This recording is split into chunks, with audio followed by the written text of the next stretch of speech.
Muito bem, podemos concluir o estudo da lição número 5 com a certeza de que o aprendizado dessa semana nos levou a considerar algo precioso a respeito de todos aqueles que se colocaram ao lado da verdade, defendendo a verdade, de maneira a divulgá-la, para que as pessoas pudessem ter conhecimento a respeito da liberdade, de poder escolher entre os ensinos puros da palavra e os ensinos mostrados por aqueles que queriam manipular o povo através da fé religiosa. A palavra de Deus, ela esteve sempre contra todas as dificuldades. Aqueles que adotaram a palavra de Deus como sua regra de fé tiveram que enfrentar essas dificuldades, porque não é fácil ter um sistema que manipula as pessoas de forma religiosa, assim teológica, e as pessoas acreditando naquilo, e de repente vem alguém e fala, não é assim. O que Deus está mostrando em sua palavra é dessa forma. A Bíblia, e somente a Bíblia, é que deve ser interpretada por ela mesma. Assim, os reformadores mostraram como Deus tem uma luz que ilumina o caminho das pessoas. Por isso, pregadores, depois da reforma, se tornaram, assim, luzes neste mundo de trevas. Um deles foi Dwight Lyman Moody. Dwight Moody perdeu o pai quando tinha 5 anos de idade. Aos 17 anos, foi trabalhar com um tio numa loja de vender sapatos. Depois ele foi até a Carolina do Norte, onde havia um pregador chamado Mordecai Rim, que estava pregando aos jovens ali numa universidade, e ele foi para escutar e entregou o coração a Jesus com 17 anos de idade. Em 1860, com 23 anos, Dwight Moody resolveu que iria deixar o negócio de sapato, comércio, para se dedicar à palavra de Deus e somente ao evangelismo. Em 1899, ele encerrou oficialmente o seu ministério e ele catalogou oficialmente 1 milhão de pessoas levadas aos pés do Senhor Jesus Cristo. Depois de Moody, somente o grande Billy Graham é que conseguiu essa marca. Vemos dessa forma como Deus seleciona a pessoa, capacita as pessoas e leva as pessoas para defender a verdade de forma plena. Por isso, ao estudarmos sobre o poder da palavra de Deus como base para a fé dos reformadores, como por exemplo Wycliffe, que traduziu a Bíblia para o inglês e mandou imprimir milhares de exemplares, distribuindo por toda a Inglaterra. A Bíblia foi confiscada pelo papado, pelo Vaticano, mas Wycliffe não desanimou. Embora tenha sido condenado como herege, ele não retrocedeu. E suas Bíblias foram confiscadas e queimadas, mas mesmo assim, alguns exemplares escaparam da ira desse sacerdote, porque a palavra de Deus, ela é soberana. Por isso, diz o livro de Isaías 55, verso 11, Deus diz assim, assim será a palavra que sair da minha boca, diz o Senhor, não voltará para mim vazia, antes fará e prosperará naquilo para que a enviei. Isso aconteceu na reforma. A palavra de Deus transformou centenas de vidas, transformou primeiro os reformadores. E eles então, amando a palavra, eles então explicaram ao povo.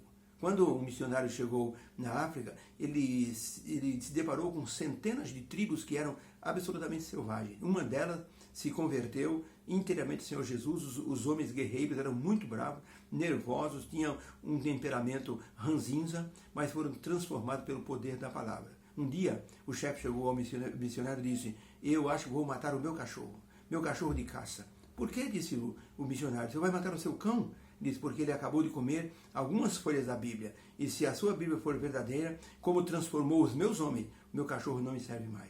O missionário deu uma boa gargalhada e disse, chefe, não é o papel que transforma as pessoas, é a compreensão na mente e no coração. Aí o chefe poupou a vida do seu cãozinho. Por isso, um ponto importante estudado essa semana foi a confiança em Deus que devemos ter ao transmitirmos a sua palavra. Ele mesmo prometeu que essa palavra iria prosperar. William Tyndale, por exemplo, pegou a versão de Wycliffe e fez outra versão bem melhorada, tirando inclusive alguns erros de interpretação. E ele então colocou essas Bíblias para serem assim doadas para as pessoas na Alemanha. Ele foi julgado, suas Bíblias foram confiscadas, mas antes de morrer, os 2 executores estrangularam William Tyndale amarrado no poste para ser queimado. Antes dele ser morto, ele gritou bem alto que Deus ilumine o coração do rei da Inglaterra. Ele foi estrangulado, depois foi queimado. seu corpo queimado. O rei da Inglaterra era Eduardo VI na ocasião. Ele soube dessa história. Mandou traduzir a Bíblia em 6 idiomas.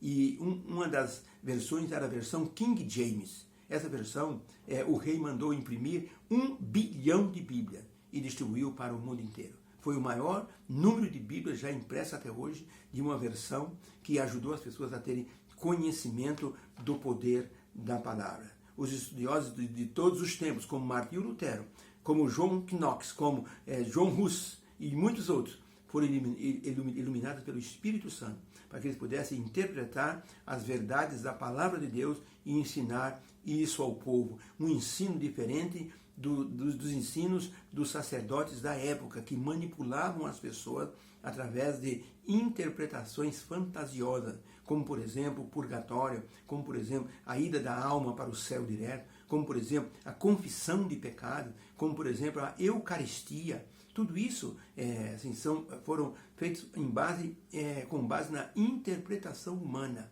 E os reformadores eram contra isso e pregavam contra isso, de maneira que atraíram sobre si a ira sacerdotal da igreja dominante e foram mortos por isso. Salvo alguns como Martinho Lutero, que não conseguiram matar. Disso tudo nós aprendemos que a salvação não se compra com obra, não se compra com comportamento ético, não se compra com esmolas, com penitência, com reza, porque a salvação é um dom de Deus concedido através da graça. Cristo fez o sacrifício supremo e os seres humanos, eles podem obter pela graça o perdão dos pecados, serem justificados e terem acesso direto ao Pai. Se somos salvos pela graça, o passo seguinte é a obediência por amor a Cristo. A fé leva à obediência. Foi isso que os reformadores descobriram em seus estudos, ensinando isso ao povo, que despertou milhares de corações para a verdade da liberdade em Cristo. Isso atraiu perseguição, muitos foram torturados, mortos, foram oprimidos para assinar tratados e confissões, eles não fizeram e foram mortos e condenados para que pudessem então servir de espetáculo ao povo. Muitos foram excomungados, como Wycliffe foi excomungado, Martinho Lutero foi excomungado. Excomungado sua alma vai direto para o inferno. Isso para amedrontar o povo. Quando Martinho Lutero aparecia, as pessoas diziam, esse homem está pregando, mas a alma dele vai para o inferno. Direto, o Papa fez isso, excomungou ele. E isso trazia medo para muitas pessoas. Mas as verdades da palavra de Deus iluminavam a mente das pessoas, e então eles perdiam aquele medo e aceitavam a verdade bíblica. Por isso, muitos deram a vida porque tinham certeza que a promessa de Cristo era verdadeira. Aquele que sofreu por mim, que sofrer perseguição, eu vou dar a coroa da vida. Ser fiel até a morte, dar-te-ei a coroa da vida. Morreram uma vez para viver sempre. Deus nos abençoe. Possamos ter entendido essa semana que eles enfrentaram todas as dificuldades possíveis. E a Bíblia chegou às nossas mãos pela luta daqueles homens valorosos. Deus abençoe a todos. Tenhamos todos um sábado feliz na presença do Senhor. Obrigado, meu Deus, pela lição dessa semana. O Senhor nos ensinou que nós podemos, Senhor, ter uma fé contra todas as dificuldades, fundamentados na palavra que o Senhor nos deixou e, sobretudo, no sacrifício do Senhor Jesus. Nossa gratidão, que o Senhor nos abençoe neste sábado, em nome de Jesus. Amém. Deus abençoe a todos. Fique com Deus.